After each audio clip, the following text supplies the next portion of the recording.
Olá meus feras, olá meus aprovados, voltamos aqui para falar de propriedades magnéticas dos materiais. Quando você lembra logo de magnético, você lembra logo do nosso querido ímã, que está bem aqui desenhado por mim, né? Pense num ímã bem desenhado. E o magnetismo é uma propriedade dos átomos que tem origens na sua estrutura atômica, que é justamente o assunto que nós estamos estudando nessa playlist. Bacana? Esse magnetismo é resultado da combinação de momento angular orbital e do momento angular do spin. O spin você vai lembrar. O spin, você lembra que a gente bota setinhas para expressar o spin. O que é o spin, Sandrão? É a rotação em que o elétron tem, certo? Um vai girar para um lado, outro vai girar para o outro, igual a Terra que gira em torno do seu próprio eixo. E o quadradinho aqui é para expressar o orbital, né? Que os dois elétrons podem ocupar o mesmo orbital. Pois é. Então, justamente isso aí que nós vamos estudar agora, que é a forma como ocorre a combinação entre esses momentos angulares, determina como o material irá se comportar na presença de um campo magnético. E de acordo com esse comportamento, a gente pode classificar em três: diamagnético, paramagnético, paramagnético e ferromagnético. De maneira científica, para você entender, o diamagnético são materiais que, se colocados num campo magnético extremo, estabelece em seus átomos, né, um campo magnético em sentido contrário ou que foi submetido. Melhor dizendo, esses carinhas aqui não são atraídos por um ímã, certo? Ou seja, se você colocar um ímã, ele não vai ser atraído. Alguns exemplos para você fazer aqui uns exemplos. Um desses exemplos, por exemplo, é o mercúrio. O mercúrio é um exemplo de um diamagnético, certo? Outro exemplo, o zinco. Mas de uma maneira mais fácil para você entender, esses carinhas aqui, os diamagnéticos, eles têm os seus orbitais, né, totalmente preenchidos. Então eles têm os orbitais totalmente preenchidos.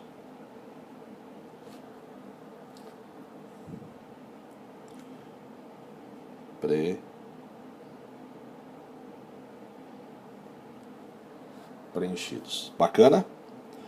Esses caras não são atraídos por um campo, ou melhor, são repelidos, né, por um campo magnético forte. Os paramagnéticos pertencem a um grupo de materiais. Os paramagnéticos pertencem a um grupo de materiais que possuem elétrons desemparelhados. Então esses caras aqui possuem elétrons. Deixa eu aumentar para não ficar feia a escrita. Elétrons, ou menos feia, né? Elétrons desemparelhados. Não, o que são elétrons desemparelhados? São aqueles que vão ficar com um orbital, ficar com um elétron apenas. Então, por exemplo, exemplo de elétrons, exemplo desses caras aqui agora, né? Que tem elétrons desemparelhados.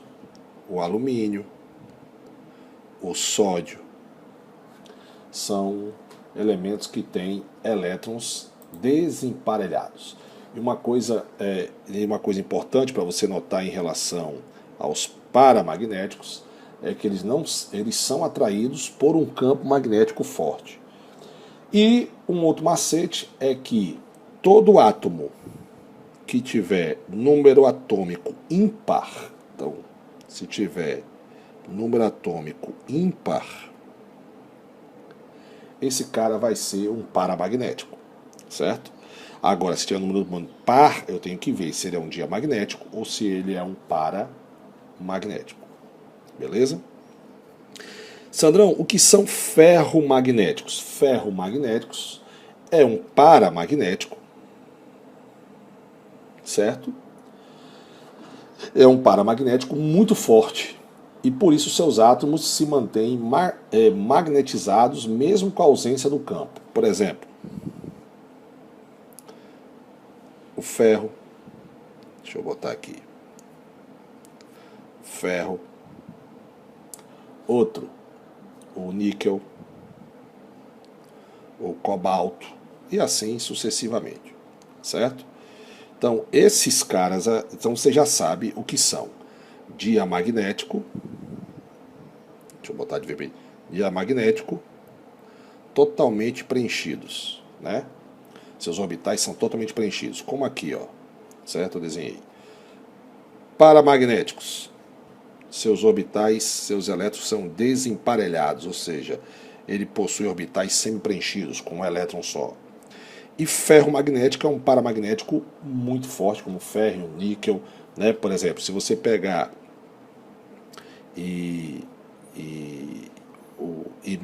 você pegar um ímã, por exemplo, pegar o ferro e aproximar de um ímã, você vai ver que esse ferro ele vai ficar magnetizado, beleza? Como prego, um prego de ferro. Se eu tiver um prego de ferro, eu tenho aqui um prego, certo? Eu encostar um ímã perto desse ferro. Que ímã lindo. Um ímã perto desse ferro. Ele vai magnetizar o ferro, o prego, certo? Aí você afasta o prego, você vai ver que esse preguinho aqui, ele vai ficar magnetizado e vai poder atrair outros materiais, certo? Então a gente diz que esse cara ele é ferro magnético, beleza? Agora eu vou fazer uns exemplos na prática para a gente ver o que são totalmente preenchidos e os semi-preenchidos. Bacana? Então olha só, meus queridos, esse exemplo aqui agora. Vamos fazer a distribuição eletrônica do zinco, certo? Porque você sabe que paramagnetismo e diamagnetismo está relacionado a elétrons parelhados ou desemparelhados, né? Então você vai fazer a distribuição eletrônica aqui, ó. 1s2, 2s2, 2p6, 3s2, 3p6, 4s2, 3d10. Vamos pegar lá o último subnível dele que a gente colocou, né? O último subnívelzinho dele. Você observe que no último subnível dele foi D10. D tem 5 orbitais. 1, 2, 3, 4, 5. Quantos elétrons tem ali? Tem 10 elétrons. Então, primeiro, de acordo com a regra de Root, primeiro todos para cima. 1, 2, 3, 4, 5. E você volta para cá no índice contrário. 6, 7, 8, 9, 10. Observe que eu tenho aqui todos os orbitais totalmente preenchidos. Então, esse cara é diamagnético, porque ele não tem orbitais semi-preenchidos. Agora vamos fazer o do sódio. Sódio número atômico 11. Então 1s2, 2s2, 2p6, 3s1 deu 11.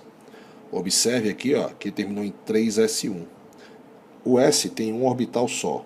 Então vou botar aqui, um orbital só. E aqui só tem um elétron. Então só tem um elétron, então ele tem orbital semi-preenchido. Então esse cara é paramagnético. Paramagnético. Agora, se o sódio perder um elétron, ele vai perder na última camada, ou seja, ele vai perder esse cara aqui, não vai? Vai, ele vai perder esse cara. Então, a sua distribuição eletrônica ficaria assim, ó, 1s2, 2s2, 2p6. Observe que todos os subníveis deles, mas eu vou pegar o último, né, porque de acordo com a distribuição eletrônica, você só vai para o outro subnível quando o anterior estiver totalmente preenchido, né? Então, Eu vou fazer aqui para você agora. Vou pegar aqui o último, né? Quantos elétrons tem aqui? 6. 6 elétrons, certo? Então, de acordo com a regra de Root, 1, 2, 3, volto, 4, 5, 6.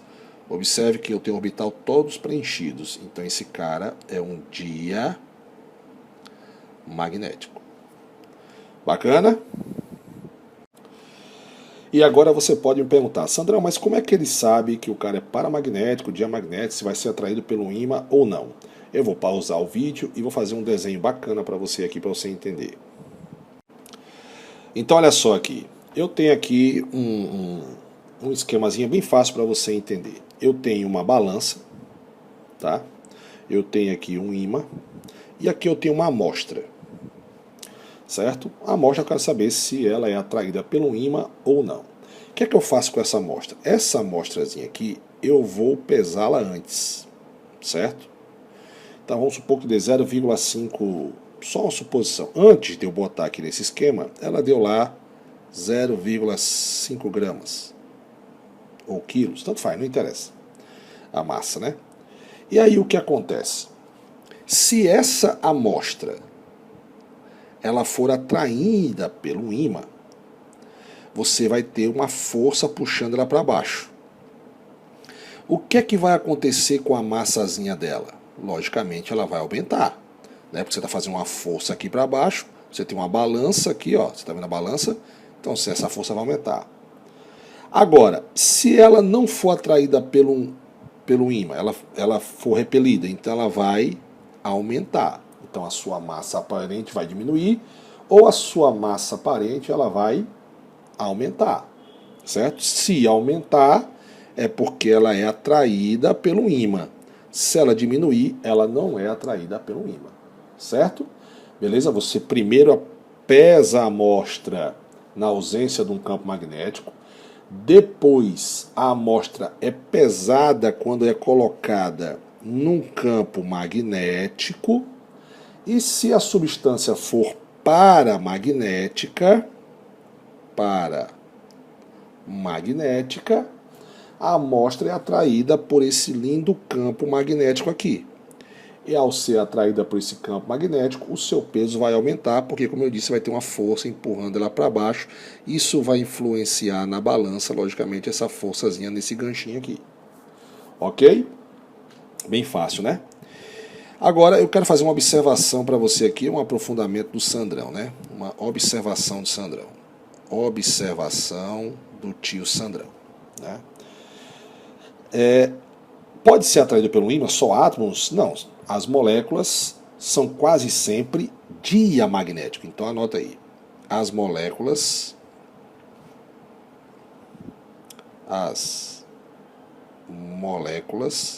são quase sempre diamagnéticas. Ou seja, elas não são atraídas pelo ímã, né? Diamagnética. Beleza? Isso se deve a quem, Sandrão? Isso aqui se deve porque as moléculas elas têm ligações, que a gente vai ver ainda, ligações covalentes. Ou seja, as ligações covalentes ocorrem um emparelhamento de elétrons. Só que existem alguns casos que que podem formar paramagnetismo com par de elétrons ímpares. Como, Sandrão? Vou fazer um exemplo para você aqui agora. Olha só esse exemplo que o Sandrão vai fazer aqui agora. Vamos pegar aqui o NO, o monóxido de nitrogênio, e o dióxido de nitrogênio. O oxigênio, ele tem 8 prótons, então ele tem 8 elétrons, e o nitrogênio tem 7. Se você somar os dois, não dá 15 elétrons. Número ímpar de elétrons. Então, eles são paramagnéticos. Já o NO2, né, 7 elétrons do nitrogênio e 2 vezes 8, 16, que vai dar 23 elétrons. Também o NO2 são paramagnéticos. Quando acontece isso, Sandrão? Geralmente eles são radicais livres, né? Ele tem um elétronzinho desemparelhado e tem um elétronzinho livre. Agora, existe um caso bacana, que é o caso do O2, por exemplo. O caso do O2. O oxigênio é O2 ligado a O2, ligação dupla. Então, ele era para ser o quê? Diamagnético, porque se você colocar o O2 lá na nossa querida balança aqui, ó. Cadê a nossa balança? Deixa eu voltar o vídeo. Poxa, acho que voltei demais. Se a gente colocar aqui na nossa balança, nem precisava voltar o vídeo, tá? No mesmo vídeo. Porque quando eu aumento, aí a tela não fica toda para mim. Então, quando você bota aqui nessa balança, a gente vê realmente que é atraído. Quando a gente bota a amostra de O2 ali, ele realmente é atraído. E se você fizer esse raciocínio de elétrons pares e ímpares, é só você ver. O oxigênio tem 8 elétrons, mas no O2 tem 2 átomos de oxigênio, 8 vezes 2, 16 elétrons. Ele não é diamagnético, ele é paramagnético. Isso é uma exceção. Então, paramagnetismo e diamagnetismo pode ocorrer tanto em átomos, só em átomos, né, que foi o nosso caso aqui, ou que foi o nosso caso anterior, e aqui eu mostrei que pode ocorrer também nas moléculas. Eu sei que nesse momento você deve estar pensando, Sandrão, e como é que prova que o O2 é paramagnético e não é diamagnético? Bom, aí a nível de ensino médio não vai conseguir provar. Na verdade, a gente tem que recorrer lá ao ensino superior, que é o famoso TOM, Teoria do Orbital Molecular, certo? Mas o nosso curso aqui tem alguns aprofundamentos, né? E tem... As nossas aulas são também para nível ITA e IME. Talvez eu grave uma aula dessa aqui sobre a teoria do orbital molecular. Isso aqui é nível superior, tá certo? Bacana? Bom, galera, então a gente chega aqui no final da nossa aula de diamagnetismo, paramagnetismo e ferromagnetismo. Espero que tenham gostado. Continuem aqui com a gente, beleza? Pra gente, o curso ainda tem mais aulas, né? Inclusive fazer exercícios Enem. Então não perca as aulas, continuem aqui com a gente. Bacana? Um abraço e até a nossa próxima aula.